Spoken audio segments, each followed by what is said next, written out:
Hi, welcome everybody. I bet there's a lot of you out there that have been watching our videos that are really thinking, hey, you're starting to convince me that this crypto thing's a good idea and you want to start maybe deploying some capital in it, but you want to take a conservative approach, trying to figure out how do I go about doing that. Well, I'm going to talk to you about that today, and I'm going to talk about why it's so important to start thinking this way with your money.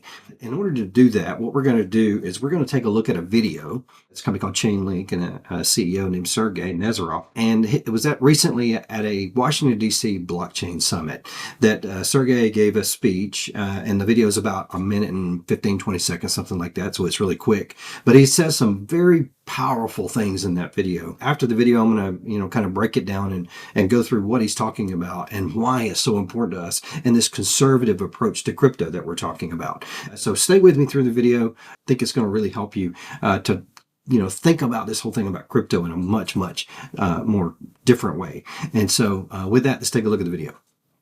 This question of whether or not we care about Web3 formatted assets will only accelerate. And the reason for that will not be political, it will be economic. So the point at which stablecoins became a very hot topic here in DC was when there was a sufficient amount of US Treasuries held in the Web3 format, such as a stablecoin. So a sufficiently large amount of treasuries were formatted into this Web3 smart contract stablecoin container. That will only increase. Right now, the amount of US treasuries is somewhere between Saudi Arabia and South Korea, or maybe even higher now, but it's only increasing. And eventually, I think stablecoins can be the largest holder of US treasuries as the most common form of owning and using the US dollar. But that is a realization that will happen for all other assets. So tokenized funds, tokenized equities, tokenized commodities, tokenized real estate, tokenized all asset types. Okay, so now that we've watched the video is from, as I said, the Washington, D.C. Blockchain Summit. So Sergey was speaking at this conference, and he was talking about stablecoins. So before I talk about that, let me talk for a minute about who this guy is and the company that he works for and why this is so important. So Sergey Nazarov is the CEO of Chainlink, and Chainlink is one of the leading companies. Sergey is one of the leading voices in the crypto industry right now for a very good reason. And then Chainlink is one of the biggest companies in the blockchain space right now that's really kind of doing some major things with major institutions and really seeing a lot of things happen with their product and with their protocol. And so let's take a look. I want to show you a web page that is for Chainlink, and we're going to talk about this for just a couple minutes, and then I'm going to jump into something else and show you some more about breaking down the video. But when we talk about Chainlink, the platform that powers mission critical financial systems. So just break that down for a second and think about it. They power mission critical financial systems. So when you look at what Chainlink does, they provide data into the blockchain world. I've done some videos and talked about them in the past and talked about how I'm a big fan of Chainlink and I own a good chunk of Chainlink in my crypto bag. It's one of my major holdings, in fact. And with, I feel very, very good reason, because as it shows on the webpage here, they're working in banking and capital markets, and they, help those infrastructures integrate data into their blockchain systems. And so what that's doing is it's supporting all this institutional movement of money around by bringing in what's called price feeds and information feeds into the blockchain. So think of, hey, what's the price of oil at the port of, somewhere in the Middle East, or the temperature, that data that needs to be put into a blockchain for insurance purposes, or stock price data, so that stocks can be tokenized. And yes, that is happening. Or, bond data, or just think, let your mind go crazy with all the things that are happening right now. And that's really what's going on. There's all kind of different things that are coming up, pieces of data that are coming into these chains that institutional players are playing with. And then it's, they're all about tokenization, right? Powering the life cycle of tokenized assets, and not just the life cycle, but kind of when you think about it this way, when a token, which is what we're talking about here, tokenization, moves from one chain to another, that is happening over, in many cases, Chainlink is participating in that, and through their, what's called their CCIP, their interoperability protocol. And then they're, huge participants in DeFi. And so the reason they're huge participants in DeFi is because they're providing all this data, all this information for pricing and everything into DeFi protocols. And so Chainlink is a very, very big deal in the crypto space right now, and one that I recommend you take a look at. And their ticker symbol is LINK. If you want to go read about them and look on CoinGecko and do your own research. But I'm a big fan. And so if you want to go read about Chainlink, you can go to Chain.link.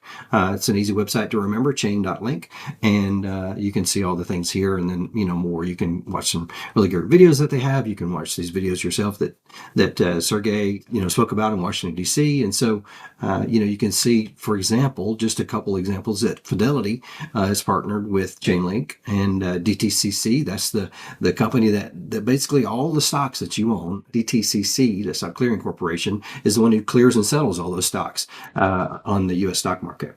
And then SWIFT, of course, Chainlink is working with SWIFT. That's the Society for World Interbank Financial Transfers. So when money is moved around the world between banks, that's done through SWIFT today. And Chainlink is working with them. And so, they're working with them and many other major market participants. And so they're as you see, it's a huge number of transaction value enabled. So anyway, Chainlink is a big deal, and I hope I got that point across. And so when Sergey says some things about what's happening, I take that very, very seriously. And like he says in that video, I want to break down some of the things he talked about. So number one, he says, the title of the video is "All Assets Will Be Tokenized."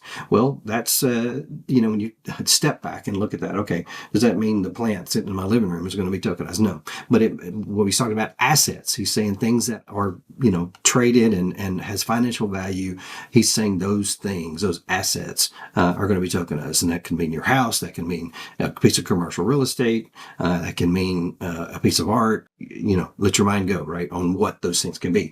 But so this is happening all around us right now, to the tune of hundreds of millions, billions, and even trillions of dollars. And I've done videos on that in the past, and you can go take a look at those. And so all assets we tokenized, but he talks about this thing that may be confusing to some of you, and he's talking about it in the context of Web3 formatted assets. So we've had Web 1, Web 2, now we're in the Web 3 space, and that means that the Web 3 space is when the web world that we all live in is becoming integrated with blockchain. And that means when you interact with a Web3 website, you click on, you connect your wallet to that website, and it allows the smart contract that's behind that website to be interacted with, that smart contract sitting on a blockchain. And so that's Web3, right? And so he's saying these are Web3 formatted assets. And what does that mean? It just means they're tokens. It means that you're interacting with a smart contract that is enabling tokens to be moved back and forth. And he says this is accelerating. I think that's a big deal, right? And it's not just that it's happening now, but it is accelerating. And I'm seeing that, and all the stuff that I'm watching, all the things I'm reading, and all the things that are coming out in the market, and press releases. It seems like the press releases about major financial institutions are picking up, as he said, it's accelerating. It's just coming out, more and more quickly, almost one a day or more, many more a day right now. And so it's a lot to keep up with. And he talks about the fact that stablecoins are going to be in this Web3 format. And so what does that mean? That means that when I go and interact with a protocol on a Web3 site, right, and that stablecoins are a huge part of that, right? And so when you look at what is happening in the stablecoin market and go look at sites like the RWA, the site that tracks real world assets, you see that the stablecoin market is just going up, and companies like Circle and Tether and those kind of things are just increasing. And so it's something that's, we really should be paying attention to.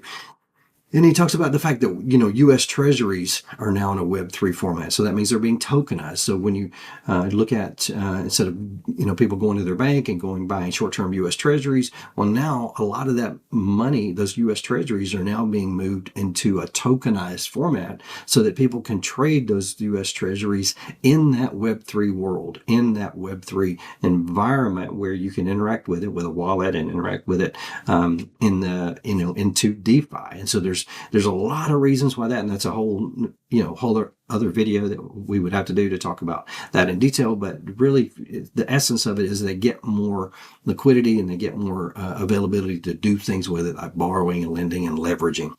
And so there's a reason why that's happening, and it's something that you, as a crypto investor, need to understand that this is going on, that the major institutions are moving into this tokenized world. And so that's something that, all of us should be paying attention to, because it's going to matter for our money. And he says that stablecoins eventually will be the most common form of holding the U.S. dollar. That's Sergey's predicting that, and I think he's right. I think that's going to be in a not too distant future, that the common form of holding the U.S. dollar is going to be in the form of a stablecoin. Let me give you some more evidence of that. If you go back to the summit that President Trump had in the White House, I believe it was the Treasury Secretary. It said that we're going to keep the dollar the dominant currency by using stablecoins, and that was his quote. And so it's the writing's on the wall, folks. These things are happening all around us. There's things we have to pay attention to. And so then he said it's not just stablecoins moving to this format, but funds and equities and real estate. It's, all these things are moving into this tokenized format. So what does that mean? So at the beginning of the video, I talked about how this is important for us as as investors in crypto and being a conservative investor. Well, let's take a look at, I just want to show you some quick information that kind of, I think, will, bring it home for you to understand why this is important. But before I show you this information, let me just make sure, and I want to ask you, if you would, to like the video and subscribe to our channel. We're going to keep putting this videos out, and we want you to not miss what we're putting out, because I think it's going to be helpful to you and helpful to your finances. So subscribe to the channel, do us a favor to do that, and also please like the video. And so now let me show you this website. This is called DeFi Llama. I know it's this crazy name, and I thought it was funny when I first heard it myself, but and they got to actually have a little llama as their logo. But DeFi Llama is pretty much the biggest site out there that's tracking the DeFi space, the decentralized finance space. And so what I've done is, I just want to point out, I've chosen under yields under DeFi Llama. You can go to DeFi Llama yourself, DeFiLlama.com, and see this for yourself. But yields. And then I chose stablecoin pool. So what's the stablecoin? Stablecoin means, the USDCs of the world, USDTs, those are the ones that are backed by, typically backed by U.S. Treasuries. So those two particularly are backed by U.S. Treasuries, the thing that Sergey talked about. So we're going to filter down and just look at, in the DeFi space, the USDC and USDT stablecoins and the DeFi opportunities that are out there for us to take advantage of, right? And so I have this one filtered by total value locked. If you notice that TVL, the definition means available liquidity, or supplied or borrowed. And that means how much money people have taken. Like if I take my own USDC and USDT that I own and I put it into DeFi to be used either for borrowing or lending or in liquidity pools, or invest it into the DeFi space, that means I'm locking it in to the into that protocol, and it's called total value lock. So that's if you see a number like in the case of this top line right here at 1.35 billion in the case of USDT on Aave, that means that there's $1.354 billion of USDT locked into the Aave protocol for at this moment in time. And so I have this filtered down by TVL, so we can go down and see that, USDT, USDC are the two biggest holdings there, and we can scroll on down and, it goes still all the way down into tens of millions. And you can see all these are in the stablecoin category of amount of money that is locked into these various protocols, being Aave and Curve and Morpho and others. So we're not going to dig into all that today, but the big thing I wanted to show you is that if you want to start taking a conservative approach to investing in this crypto market and saying, hey, look, I'm going to take some cash and I want to earn some yield on that cash. Well, a great way to do that is through investing in stablecoins and earning yield on those stablecoins. Now, there's a lot of stablecoins out there, and so you have to be careful about what you're doing. And this video is really just an introduction to this, and we're going to talk more about this in the future. And so, just take a look and start thinking about, hey, this is a new way to think about investing in crypto. It's not just going and buying these highly volatile assets, but there are very good, high quality stablecoins or crypto that is out for you to invest in and earn, anywhere from, low single digits to up to in the teens with those stablecoins. So we're going to talk about this more in the future, but thanks for watching.